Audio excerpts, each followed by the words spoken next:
Hai semua, nama gue Rizky dan seperti biasa gue bakal bercerita tentang kisah nyata yang mengerikan dari internet. Kali ini kita bakal bahas sesuatu yang bikin merinding, yaitu terkait kasus pembunuhan yang dilakukan oleh anak-anak. Bayangin aja deh, anak-anak yang seharusnya masih polos dan lugu malah jadi pelaku kejahatan yang terbilang sangat sadis. Nah, kali ini gue bakal cerita tentang 5 kasus pembunuhan yang dilakukan oleh anak-anak. Sebelum kita mulai, buat kalian yang baru pertama kali lihat channel ini, jangan lupa buat like, komen, dan subscribe-nya ya teman-teman, agar tidak ketinggalan video menarik lainnya dari channel ini. Tanpa banyak basa-basi, langsung saja kita mulai ke cerita yang pertama.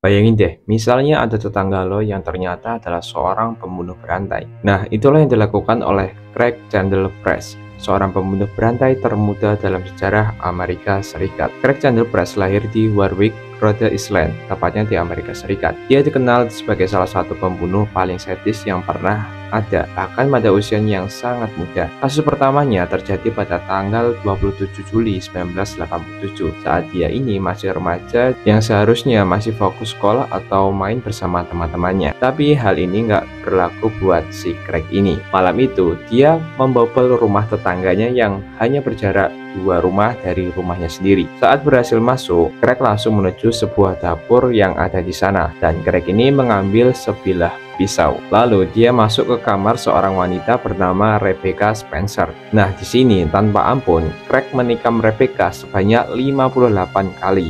Iya, lo nggak salah dengar. Itu bukan tindakan spontan, tapi sesuatu yang direncanakan dengan kebrutalan yang luar biasa. Sayangnya, Craig ini nggak cuma hanya sekedar menikam si Rebecca tadi, tapi dia malah menikmati setiap detik dari aksi kejahatannya. Singkat cerita, 2 tahun kemudian, tepatnya pada tanggal 1 September 1989, Craig kembali beraksi. Pada malam itu, Craig dalam kondisi sedang mabuk akibat menghisap ganja. Nah, dalam kondisi tidak waras ini, dia memutuskan untuk membunuh 3 orang tetangganya sekaligus yang bernama Joan, Jennifer, dan Melissa, yaitu seorang ibu beserta 2 putri kesayangannya. Aksi yang dilakukan Craig kali ini jauh lebih ekstrim dibandingkan aksi-aksi sebelumnya. Dikabarkan ia menikam Joan sebanyak 57 kali. Sementara itu, Jennifer, putri sulungnya, mendapatkan 62 tusukan. Dan yang paling mengerikan lagi, Melissa, yaitu si anak bungsunya, mendapatkan luka sebanyak 30 tusukan. Dan kepalanya pecah akibat kebrutalan Craig ini. Parahnya lagi, Craig nggak ngerasa bersalah sama sekali. Bahkan saat di pengadilan, dia terlihat tenang dan tanpa ekspresi penyesalan. Lalu, kira-kira apa sih motif dari semua kejahatan ini? Setelah ditelusuri, diduga Craig melakukan pembunuhan karena masalah perbedaan warna kulit atau rasisme. Di era itu, rasisme masih menjadi isu berat di Amerika Serikat. Tapi apakah itu cukup jadi alasan untuk membunuh? Tentu saja tidak. Craig sendiri nggak cuma sekedar membunuh, tapi dia juga melakukan dengan cara yang paling sadis yang bisa lo bayangin.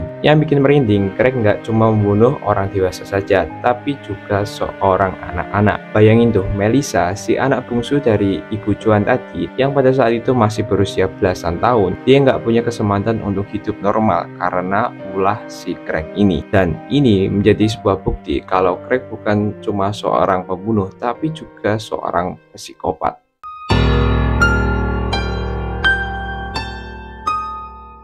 Pernah dengar soal anak yang membunuh seluruh keluarganya sendiri? Nah, itulah yang dilakukan oleh David Brom, seorang remaja yang berusia 16 tahun. Bayangin deh, misalnya lo lagi santai di rumah bareng keluarga nih, tapi tiba-tiba salah satu anggota keluarga lo ternyata punya rencana mengerikan, yaitu untuk membunuh semuanya. Nah, itulah yang dilakukan David Brom pada tanggal 3 Oktober 1971. Saat itu, David masih berusia 16 tahun. Pada pagi hari, polisi menemukan mayat ayah, ibu, dan saudara-saudaranya di rumah mereka. Semua korban ditemukan telah tewas dengan luka bacok yang ada di kepala dan seluruh badannya. Diduga senjata yang digunakan dalam kejahatan ini adalah sebuah kapak yang ditemukan di ruang bawah tanah rumah mereka. Nah, dari sini nih, polisi langsung curiga karena 2 anggota keluarga lainnya, yaitu David dan saudaranya bernama Joy, tidak ditemukan di lokasi kejadian ini. Investigasi pun dimulai. Polisi mulai menyelidiki kasus ini sampai ke sekolah David. Di sana, salah satu staf sekolah mendengar rumor bahwa David adalah pelaku pembunuhan ini. Hal ini juga diperkuat oleh pernyataan teman perempuan David. Si teman David ini kemudian menceritakan semuanya kepada polisi. Jadi sebelum kasus pembunuhan ini terjadi, tepat sehari sebelum kejadian, David ini pernah bercerita bahwa pada malam harinya, tepatnya tanggal 2 Oktober itu, si David tengah bertengkar dengan ayahnya. Pertengkaran itu begitu sengit hingga David nggak bisa tidur hingga pukul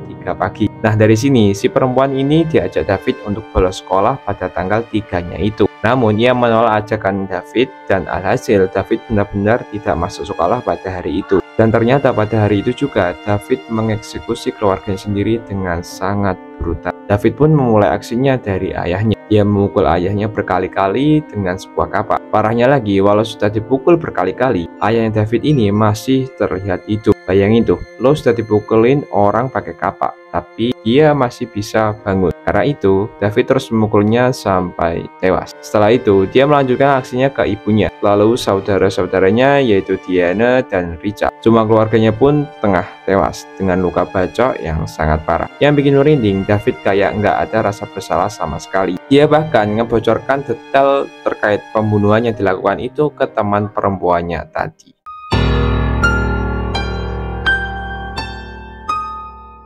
Pernah terbayang nggak? Misalnya nih, ada anak berusia 12 tahun yang tengah membunuh seluruh keluarganya demi seorang pacarnya. Nah, itulah yang dilakukan oleh Jasmine Richardson. Pada tanggal 23 April tahun 2006, terjadi kasus pembunuhan yang bikin geger seluruh negara Kanada. Pelakunya adalah seorang gadis kecil bernama Jasmine Richardson, yang saat itu masih berusia 12 tahun. Seusia Jasmine yang seharusnya bermain boneka atau belajar di sekolah, tapi hal ini nggak berlaku buat si Jasmine. Dia malah jadi otak dari pembunuhan sadis terhadap seluruh keluarganya termasuk orang tua Jasmine, yaitu Mark dan Debra, serta Jacob, adiknya yang masih kecil. Kejadian ini bermula ketika Jeremy, yaitu pacar Jasmine yang berusia 23 tahun, masuk ke rumah Jasmine. Mereka berdua merencanakan pembunuhan ini karena keluarga Jasmine menentang hubungan mereka. Motifnya sih sederhana, tapi mengerikan. Orang tua Jasmine nggak setuju karena perbedaan usia mereka terlalu jauh. Bahkan teman-teman Jasmine juga nggak setuju dengan hubungan yang mereka jalani. Nah, setelah menyusun rencana, Jeremy ini mulai dengan membunuh kedua orang tua Jasmine. Setelah itu, dia menyuruh Jasmine untuk membunuh adiknya sendiri, yaitu Jacob. Bayangin tuh, lo disuruh bunuh adik lo sendiri. Bagaimana ini perasaannya? Tapi Jasmine ini nggak ragu sama sekali. Dia menusuk Jacob sekali. Lalu Jeremy mengambil alih dengan menggorok leher Jacob hingga tewas. Tidak lama kemudian, setelah pembunuhan ini, mayat Mark, Debra, dan Jacob adiknya tadi ditemukan di rumah mereka. Awalnya sih polisi mengira bahwa Jasmine juga jadi korban pembunuhan. Mereka bahkan mencari Jasmine, mengira dia diculik atau dibunuh oleh pelaku kejahatan. Tapi ternyata dugaan itu salah besar. Sehari kemudian, Jasmine dan Jeremy ditangkap. Polisi akhirnya tahu bahwa Jasmine adalah otak dari semua pembunuhan ini.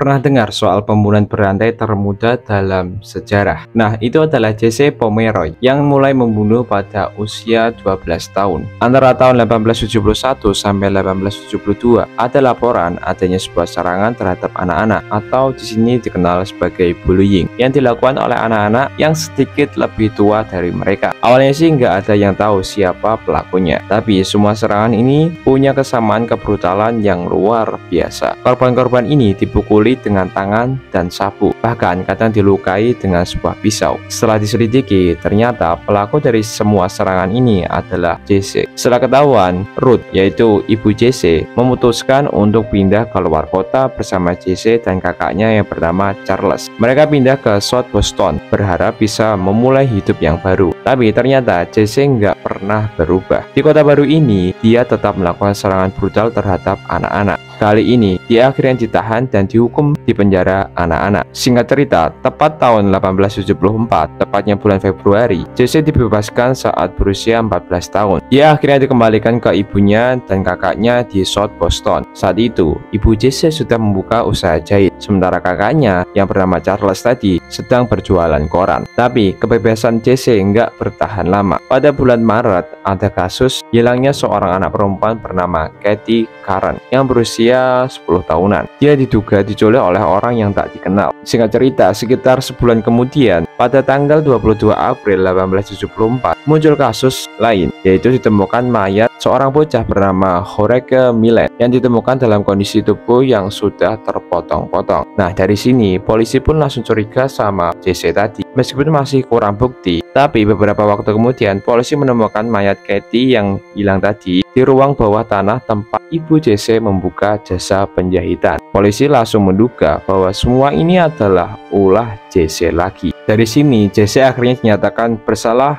oleh kepolisian atas kasus tersebut. Pada tanggal 10 Desember 1874, dia dikenakan hukuman penjara seumur hidup karena kejahatan yang dilakukannya yang terbilang sangat sadis. Dan yang bikin merinding, JC ini nggak cuma membunuh, tapi dia juga melakukannya dengan cara yang sangat kejam. Mayat-mayat ini ditemukan dalam kondisi tengah dimutilasi. Kayak nggak ada rasa kemanusiaan sama sekali. Yang lebih mengerikan lagi, JC melakukan semua ini di usianya yang terbilang sangat muda. Dia nggak cuma membunuh 1 orang, 2 orang, tapi 9 orang. Ini tuh bukti kalau JC bukan cuma seorang pembunuh, tapi juga seorang psikopat yang nggak punya empati sama sekali. Gak nyangka kan, anak-anak seusia JC bisa melakukan hal sekejam itu.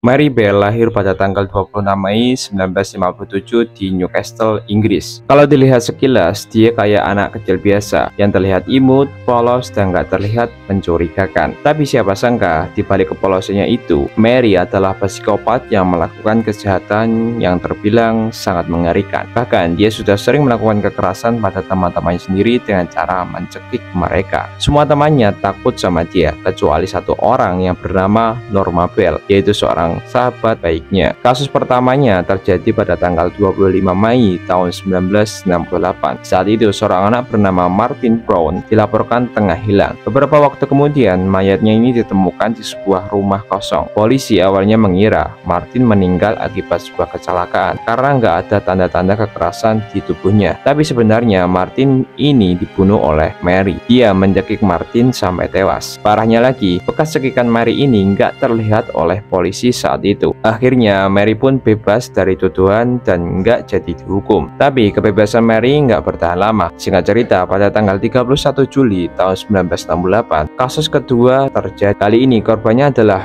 Brian Howe, seorang anak berusia 3 tahun. Brian ditemukan tewas karena dicekik dan tubuhnya ini dimutilasi. Yang bikin merinding, Mary dan Norma ternyata ada di TKP saat kejadian ini. Mereka langsung jadi tersangka utama. Nah, setelah diselidiki, Mary dan Norma akhirnya mengakui semua kejahatan mereka. Mary nggak cuma membunuh, tapi dia juga melakukan dengan cara yang sangat kejam, yaitu dengan mencekik korban hingga tewas. Setelah diselidiki lebih lanjut, ternyata Mary memang dikenal sebagai anak yang bermasalah. Dia sering melakukan kekerasan pada teman-temannya, bahkan sebelum kasus pembunuhan ini terjadi. Ada spekulasi bahwa Mary melakukan semua ini karena masalah keluarga atau lingkungan. Tapi apakah itu cukup jadi alasan untuk membunuh? Tentu saja tidak. Mary nggak cuma membunuh, tapi dia juga melibatkan sahabatnya yang bernama Norma dalam kejahatan ini. Yang bikin merinding, Mary nggak cuma membunuh orang dewasa, tapi juga anak-anak kecil yang nggak bersalah. Ini tuh bukti bahwa Mary bukan cuma seorang pembunuh, tapi juga psikopat yang nggak punya empati sama sekali.